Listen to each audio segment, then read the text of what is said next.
बोलो विष्णु भगवान की जय हो। राधे राधे मेरे प्यारे भाइयों बहनों माताओं व बंधुओं, संस्कार की बातें चैनल में आपका स्वागत है। बंधुओं, आज मैं आपको सुनाने जा रही हूँ पद्म पुराण की कथा। बंधुओं, जिसे सुनने मात्र से भगवान विष्णु आपकी हर मनोकामना शीघ्र पूरी करेंगे। बंधुओं, यदि आपने हमारे YouTube चैनल को अब तक सब्सक्राइब नहीं किया तो जरूर करें और बेल आइकन दबाना ना भूलें, ताकि आपको हमारी आने वाली सभी वीडियोस की जानकारी सबसे पहले हो सके।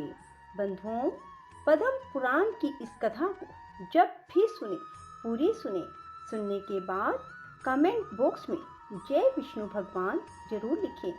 बंधुओं, कथा सुनने से पहले सभी बोलिए विष्णु भगवान की जय, अपने अपने गुरु महाराज की जय। कुल सत्य जी कहते हैं, इसके बाद गोपियों से मिलकर तथा समस्त गौ समुदाय की परिक्रमा करके वहां के देवताओं और वृक्षों से विदा ले नंदा वहां से चल पड़ी।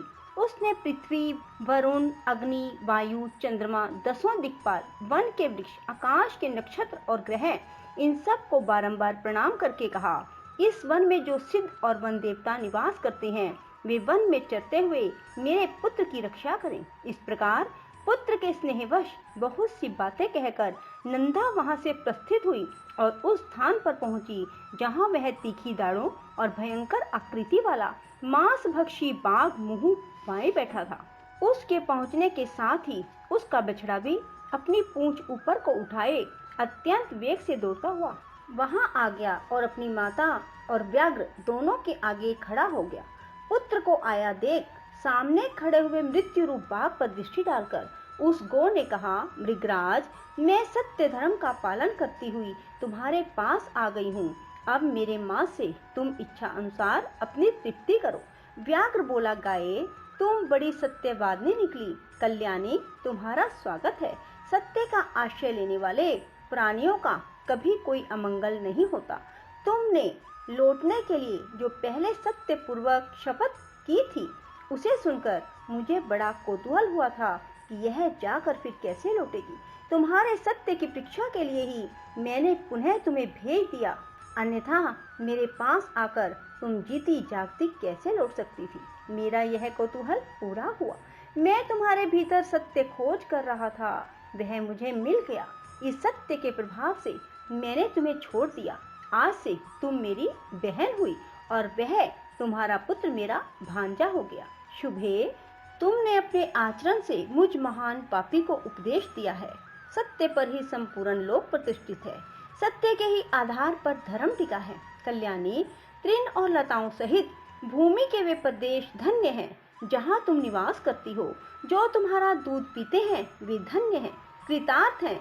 उन्होंने ही पुण्य किया है और उन्होंने ही जन्म का फल पाया है। देवताओं ने मेरे सामने यह आदर्श रखा है। गौओं में ऐसा सत्य है, यह देखकर अब मुझे अपने जीवन से अरुचि हो गई।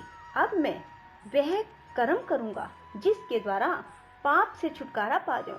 अब तक मैंने हजारों जीवों को मारा और खाया। मैं महान पापी, दुराचारी, निर्दयी और हत्यारा हूँ। पता नहीं ऐसा दारुण कर्म करके मुझे किन लोकों में जाना पड़ेगा। बहन, इस समय मुझे अपने पापों से शुद्ध होने के लिए जैसी तपस्या करनी चाहिए उसे संक्षेप में बताओ, क्योंकि अब विस्तार पूर्वक सुनने का समय नहीं है।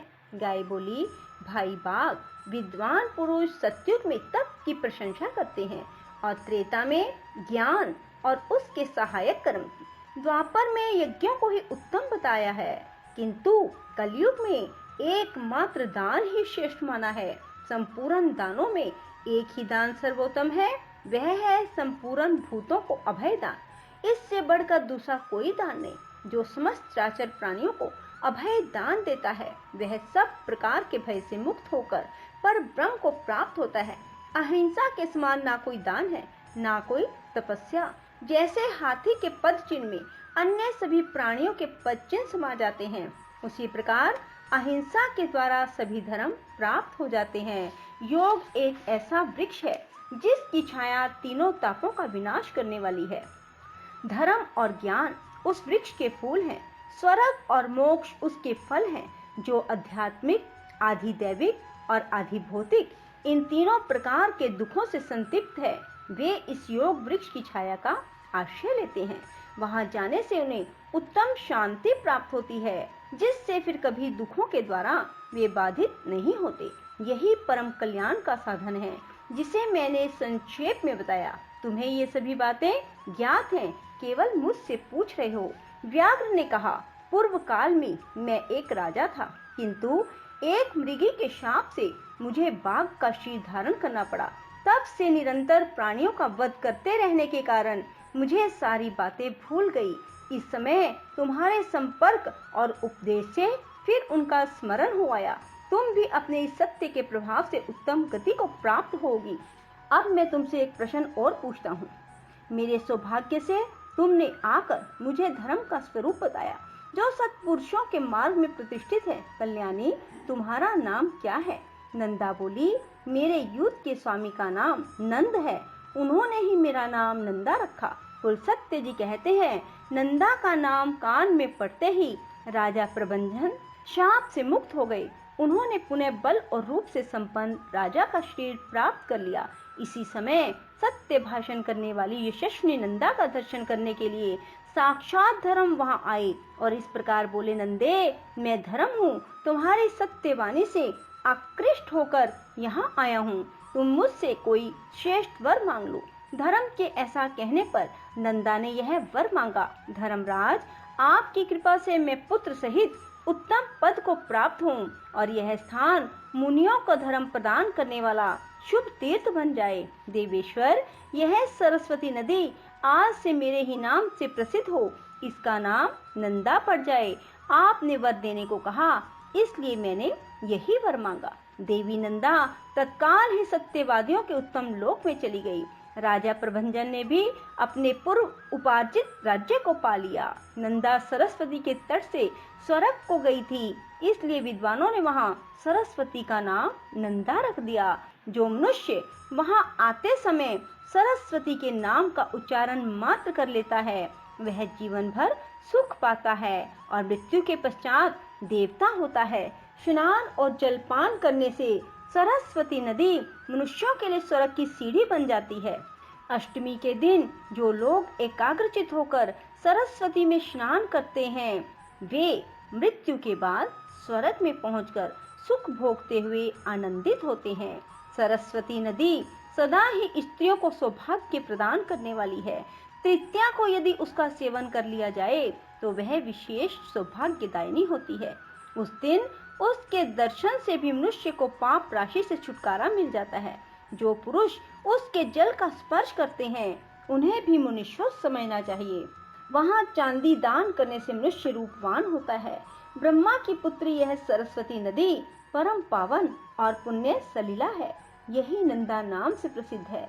फिर जब यह स्वच्छ जल से युक्त हो दक्षिण दिशा की ओर प्रवाहित होती है, तब विशाला नाम धारण करती है।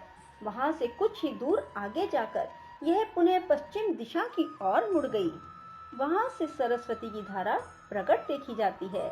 उसके तटों पर अत्यंत मनोहर तीर्थ और देव मंदिर है, जो मुनियों और सिद्ध पुरुषों द्वारा भली भांति सेवित है। नंदा तीर्थ में स्नान करके यदि मनुष्य स्वर्ण और पृथ्वी आदि का दान करे, तो वह महान अभ्युदयकारी तथा अक्षय फल प्रदान करने वाला होता है। बोलो विष्णु भगवान की जय। राधे राधे, जय श्री कृष्णा। बंधुओं, यदि आपको पद्म पुराण की ये कथा पसंद आए तो इसे लाइक करें और अपने मित्रों और अपने रिश्तेदारों के साथ शेयर करें, ताकि वे भी इस कथा को सुनकर पुण्य के भागी हो सकें और भगवान विष्णु उनकी भी मनोकामना पूरी कर सकें। बोलो विष्णु भगवान की जय। राधे राधे, जय श्री कृष्णा।